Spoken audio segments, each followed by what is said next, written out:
Hello dear friends, welcome back to channel hitech word classes.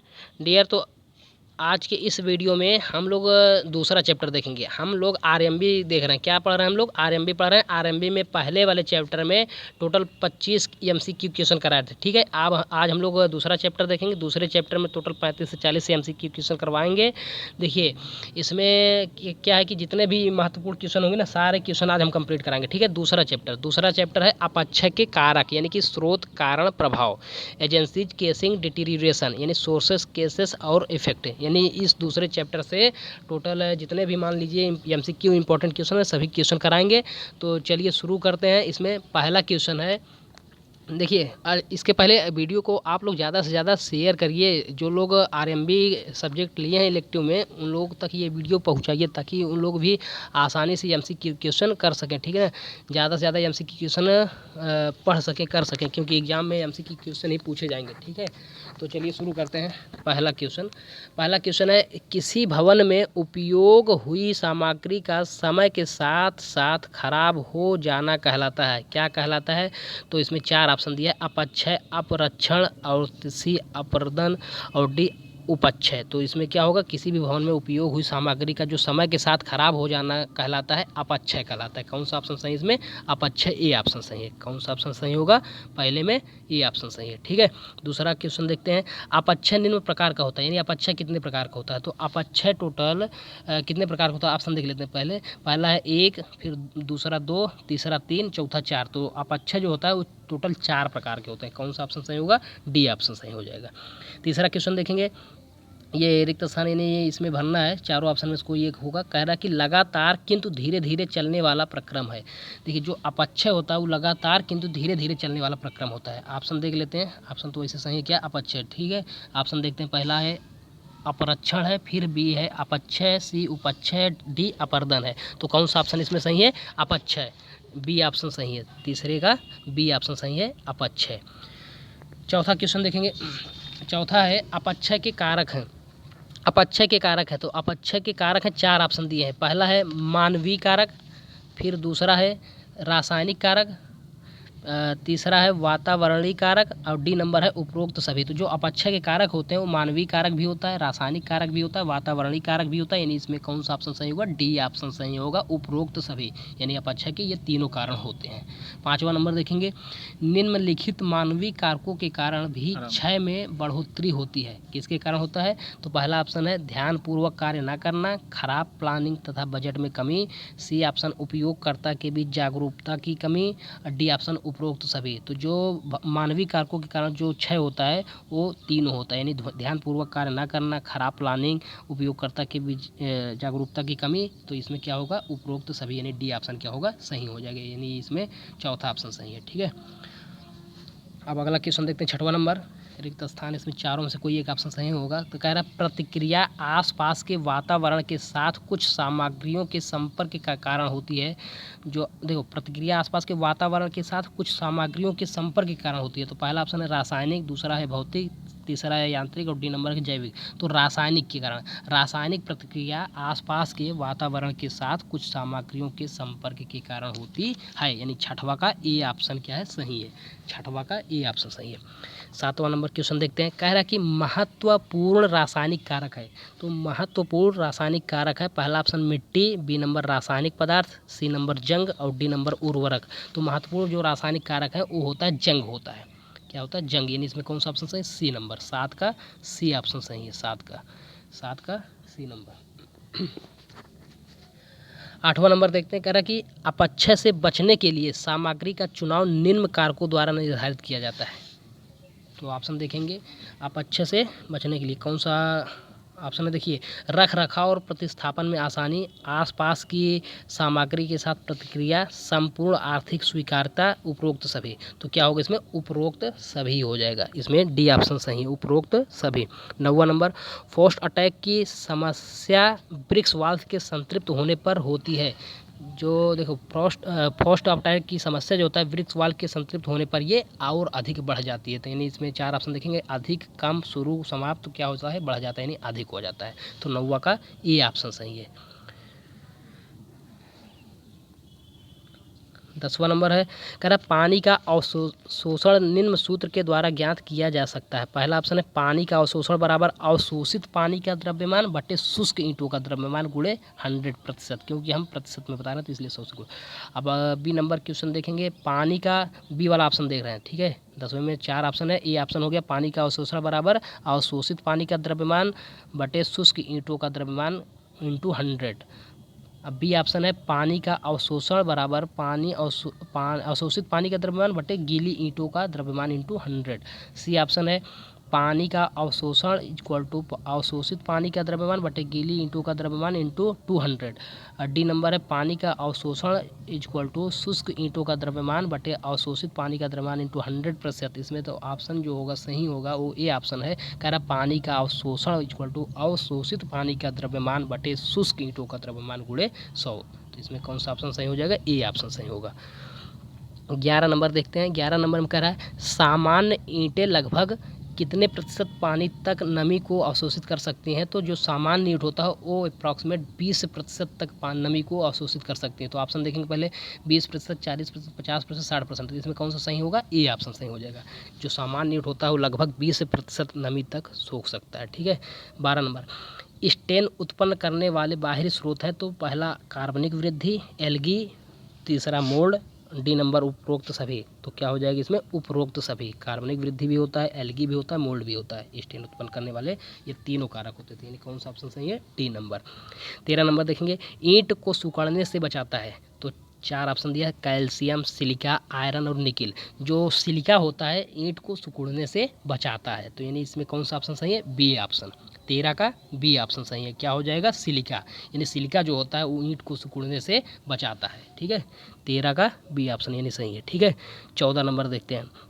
14 number कह रहा है कि ईंट में किसकी मात्रा बढ़ने से फटान व दरारें पड़ जाती है। तो ऑप्शन है पहला आयरन, फिर B option silica, C option alumina, फिर डी ऑप्शन है जिंक। तो जो एल्यूमिना होता है, एल्यूमिना की यदि मात्रा हम अधिक डाल देंगे, अगर ईंट में एल्यूमिना की मात्रा अधिक होगा तो इससे क्या हो जाएगा कि उसमें फटान व दरारें पड़ जाती हैं। इसलिए इसमें कौन सा ऑप्शन सही है, सी ऑप्शन यानी एल्यूमिना। सी ऑप्शन क्या है, सही है। 15 नंबर देखेंगे, कर लौह ऑक्साइड की मात्रा अधिक होने पर ईंट का रंग नीला तथा काला पड़ जाता है। किसकी मात्रा अधिक होने पर, तो ऑप्शन देखते हैं।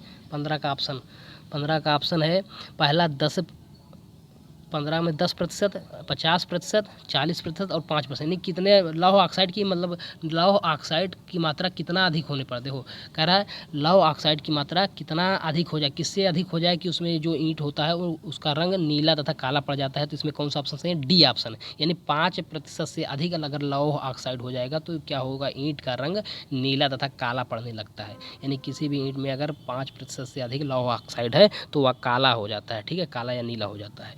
16 नंबर देखेंगे। 16 नंबर में कह रहा है कि ईंटों के परीक्षण कितने प्रकार के होते हैं। तो ईंटों के परीक्षण कितने प्रकार के होते हैं। तो पहला ऑप्शन है 7, फिर 4, 3, 6। जो ईंटों का परीक्षण होता है वो टोटल 4 प्रकार से किया जाता है। तो 16 का बी ऑप्शन सही है, ठीक है, 16 का बी ऑप्शन सही है। 17 नंबर देखेंगे, दरवाज़ों के तिरछे जिम्ब बनाने में प्रयोग किए जाते हैं। दरवाजे जो तिरछे जिम्ब बनाए जाते हैं किसके द्वारा किसके प्रयोग से बनाया जाता है। तो ऑप्शन है नर डेली, मादा डेली, रब डेली, नब डेली। तो इसमें बी ऑप्शन सही है, मादा डेली। तो 17 का बी ऑप्शन सही है। देखिए आप लोगों को केवल एमसीक्यू क्वेश्चन है, एमसीक्यू क्वेश्चन के रूप में एग्जाम में आएगा, ठीक है ना। ऑब्जेक्टिव क्वेश्चन आएंगे तो हम क्या कर रहे हैं, केवल आपको क्वेश्चन बता दे रहे हैं, क्वेश्चन उस क्वेश्चन का कौन सा ऑप्शन सही ये बता दे रहे हैं। आपके पास टाइम ज़्यादा नहीं है कि हम उसके बारे में ज़्यादा डिटेल में बताएं, ठीक है। अगर आप मेरे आरएमबी का यानी कि जो repair and maintenance of building है, अगर इसके केवल 2 घंटे की वीडियो देख लेते तो आप बहुत अच्छे नंबर से पास हो सकते हैं। केवल नंबर 17 नंबर नहीं पाएंगे, बहुत अच्छे नंबर से पास होंगे। अगर पूरा तैयार कर लेंगे तो पूरा भी पा सकते हैं। टोटल हम यहाँ से अप्रॉक्सीमेट 250 क्वेश्चन कराएंगे, ठीक है, आरएमबी के 250 क्वेश्चन कराएंगे जो कि 2 घंटे में हो जाएगा, ठीक है। आप मेरे वीडियो मतलब 6 वीडियो इसकी अपलोड करेंगे, 6 वीडियो में आपको, यानी 6 चैप्टर है, 6 वीडियो में कंप्लीट करेंगे आराम से। इसको आप देखिए, एक बार नहीं, इसको बार बार मतलब 2-3 बार देख लेंगे तो अपने आप याद हो जाएगा। इसको ज़्यादा रटने की ज़रूरत नहीं, ज़्यादा पढ़ने की ज़रूरत नहीं, ठीक है ना। आराम से 2 घंटे की वीडियो आप 2-3 बार देख लेंगे, 5 से 6 घंटे में आपका 100% तैयार हो जाएगा, ठीक है। आरएमबी से टेंशन आपका खत्म हो जाएगा। फिर दूसरे टॉपिक में टाइम दीजिए। और यदि किसी और टॉपिक का आपको यदि कोई क्वेश्चन एमसीक्यू क्वेश्चन चाहिए तो आप कमेंट करेंगे तो हम उसको भी अपलोड करेंगे, ठीक है। तो चलिए 18 नंबर क्वेश्चन देखते हैं। 18 नंबर क्वेश्चन कह रहा है कि चिनाई में ऊर्ध्वाधर जोड़ों की सततता भंग करने में प्रयोग की जाती है। तो ये 4 ऑप्शन है, किसका प्रयोग किया जाता है ये बताना है। तो पहला ऑप्शन है नर डेली, दूसरा मादा डेली, तीसरा रब डेली, चौथा नब डेली। तो इसमें कौन सा होगा कि मतलब किसकी सहायता से ऊर्ध्वाधर जोड़ों की सततता भंग करने में प्रयोग की जाती है। तो जो होता है मादा डेली, मादा डेली के प्रयोग से ही जो ऊर्ध्वाधर चिनाई की जाती है दीवारों में, जो उसकी सततता होता है, सततता जो क्रम होता है वो भंग कर दिया जाता है। किसके द्वारा से? मादा डेली। यानी कौन सा ऑप्शन सही है? बी नंबर मादा डेली। ठीक है, अब 19 नंबर क्वेश्चन देखते हैं। अगर देखिए दीवार में क्या होगा, अगर उसका हम सततता अगर क्रम भंग नहीं करोगे तो क्या होगा, दीवार कमज़ोर पड़ जाती है। इसीलिए मादा डेली की यूज़ से हम दीवारों में उसका क्रम भंग कर देते हैं, सततता भंग कर देते हैं, जिससे दीवार मजबूत हो जाती है। ठीक है, 19 नंबर क्वेश्चन देखते हैं। कह रहा फ्रॉग की माप होती है, फ्रॉग की माप होती है तो 4 ऑप्शन दिया है। 10x4x2 ये सेंटीमीटर में है सभी, 20x8x4, 30x8x2, 60x4x2। यानी कि इसमें फ्रॉग यानी जो दिल्ला बनता है ना, उसकी जो माप होती है 10 centimetre into 4 centimetre into 2 centimetre. यानी कौन सा ऑप्शन सही है? पहला ऑप्शन सही है। 19 का ये ऑप्शन क्या है? सही है। 20 नंबर देखते हैं। कह रहा कि ईंटों का क्रय विक्रय इकाई प्रति है। ईंटों का जो क्रय विक्रय यानी जो खरीदते हैं और जो बेचते हैं, वो जो किसके मतलब हम 100 के रूप में खरीदते हैं या फिर 10,000 के रूप में या 1,000 या लाख के रूप में, तो ईंटों जो क्रय विक्रय होता है वो 1,000 के रूप में होता है, 1,000 2,000 इस रूप में। ठीक है ना, तो इसमें कौन सा ऑप्शन सही है? सी ऑप्शन सही है, 1,000। सी ऑप्शन क्या है? सही है, 1,000 हो जाएगा।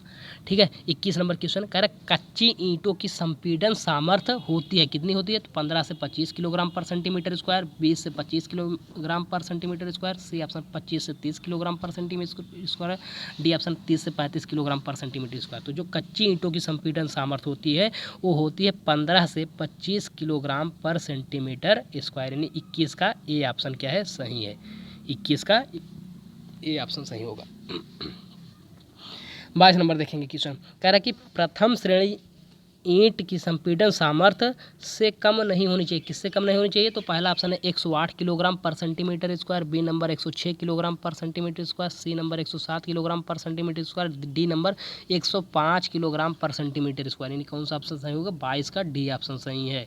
105 किलोग्राम पर सेंटीमीटर स्क्वायर से प्रथम श्रेणी ईंट की संपीड़न सामर्थ्य कम नहीं होनी चाहिए। यदि इससे कम है तो फिर प्रथम श्रेणी की ईंट के अंतर्गत वो नहीं आएगा। यानी कौन सा ऑप्शन सही है? डी ऑप्शन सही है। क्या हो जाएगा? 105 किलोग्राम पर सेंटीमीटर स्क्वायर। 1 घन मीटर में ईंटें आती है, यानी 1 घन मीटर में कितनी ईंटें आती है? 1 घन मीटर में कितनी ईंटें आती है? पहला ऑप्शन 100, दूसरा ऑप्शन 500, तीसरा ऑप्शन 300 और चौथा ऑप्शन 200। तो 1 घन मीटर में टोटल 500 ईंटें आती हैं। कितनी ईंटें आती हैं? इसको आप लोग याद कर लीजिए, इंपॉर्टेंट क्वेश्चन ये सब पढ़े भी हैं आप लोग फर्स्ट ईयर में। तो क्या है यहाँ? 1 घन मीटर में टोटल 500 ईंटें आते हैं। यानी कौन सा ऑप्शन सही है? B number 500। कौन सा ऑप्शन सही है? B number. 24 नंबर देखेंगे। प्रथम श्रेणी की ईंटों को अपने भार का कितने प्रतिशत अधिक जल नहीं सोखना चाहिए? तो जो प्रथम श्रेणी की ईंट होती हैं उसको अपने भार का 20% से अधिक जल नहीं सोखना चाहिए। तो ऑप्शन देख लेते हैं, 30%, 40%, 20%, 10%। तो कौन सा ऑप्शन सही होगा? 20%, यानी कि 20%। यानी सी ऑप्शन क्या है? सही है। कोई भी प्रथम श्रेणी की ईंट है तो उसको 20% से अधिक पानी नहीं सोखना चाहिए। ठीक है, 25 नंबर क्वेश्चन देखते हैं। कह रहा कि द्वितीय श्रेणी ईंट की संपीड़न सामर्थ्य होनी चाहिए, कितनी होनी चाहिए? तो 80 kilogram per centimetre square, 90 kilogram per centimetre square, 50 kilogram per centimetre square, 70 kilogram per centimetre square. तो जो द्वितीय श्रेणी की ईंट होती है उसकी संपीड़न सामर्थ्य 70 किलोग्राम पर सेंटीमीटर स्क्वायर होना चाहिए। कौन सा ऑप्शन सही है? डी ऑप्शन सही है। इसमें 25 का डी ऑप्शन सही है, 25 का डी ऑप्शन सही है। कौन सा? 70 kilogram per centimetre square.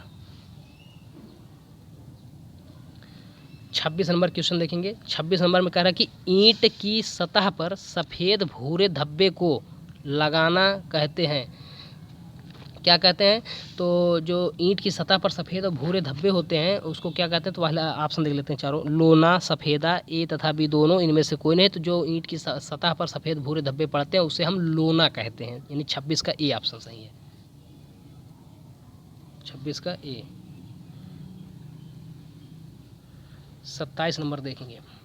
27 number, बढ़ोतरी के आधार पर वृक्ष कितने प्रकार के होते हैं? तो बढ़ोतरी के आधार पर वृक्ष कितने प्रकार के होते हैं? ऑप्शन 5, 7, 2, 3। तो बढ़ोतरी के आधार पर वृक्ष दो प्रकार के होते हैं, यानी सी ऑप्शन सही है। कौन सा ऑप्शन है? 27 का सी ऑप्शन, 2।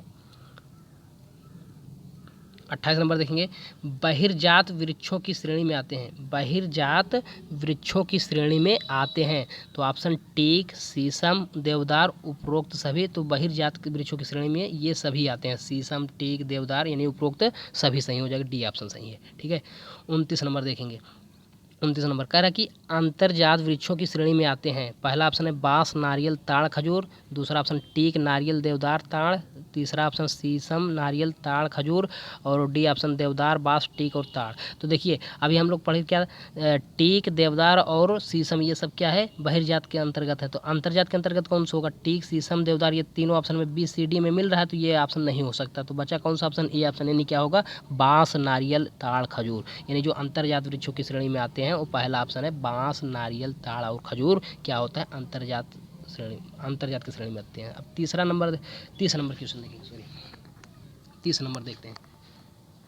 30 नंबर है सामान्य प्रकाष्ठ में नमी कितने प्रतिशत से अधिक नहीं होनी चाहिए? तो जो भी सामान्य प्रकाष्ठ होता है उसमें 10 से 20% से अधिक नमी नहीं होना चाहिए। तो ऑप्शन देख लेते हैं, 60 से 50%, 20 से 30, 10 से 20, 30 से 40। तो इसमें कौन सा ऑप्शन सही होगा? सी ऑप्शन सही होगा, 10 से 20%, यानी जो सामान्य प्रकाश होता है उसमें नमी 10 से 20% से अधिक नहीं होना चाहिए। तो कौन सा ऑप्शन सही है? सी ऑप्शन सही है। ठीक है, 31 नंबर देखते हैं, कह रहा है कि तने के मध्य भाग जिसमें चारों ओर अंतः काष्ठ होती है कहलाती है। पहला ऑप्शन कोशिका, फिर है छाल, फिर है मज्जा, फिर है वाहिनी।